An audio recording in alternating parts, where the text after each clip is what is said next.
This rally is almost unbelievable. Let's turn to Michele Schneider, Director of Trading at the MarketGauge Group.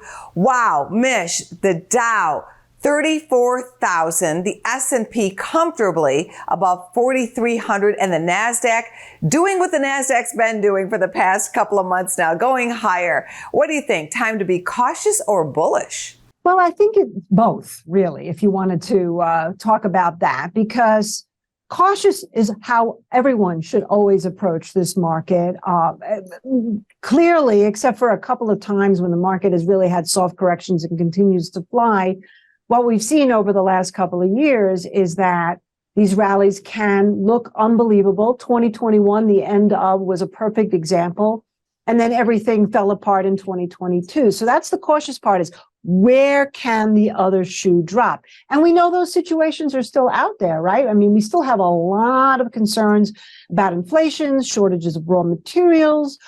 We have strike issues to deal with, the fires in Canada, also creating some issues with lumber supply, the stretch of chips and EVs are now really what kind of resources are they going to need, how much supply. And so all of that has always got to be in your mind because that's the environment we're in right now. But on the other hand, as long as we have risk gauges flashing risk on, then I think it's okay to continue to be somewhat of a bull here until we start to see some changes. And what are those changes? I mean, that's what we're looking for.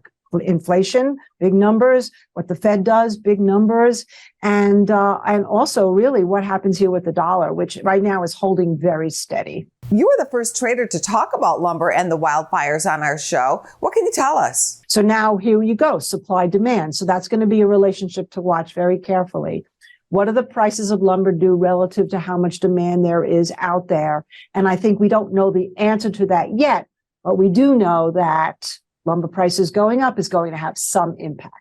What's happening with your trading lately? There's another one now called MP Materials, and this is something that I've had experience with since it was a SPAC.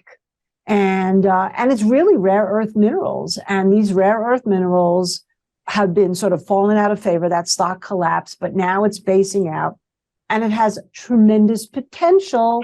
I'd want to see it get through, say, $22, $23 and hold up above 20. It's trading at about 22 as we speak. And that could actually have another big move. Thank you very much, Mish. Thank you so much, Angie. Go to businessfirstam.com for where to see our show on TV.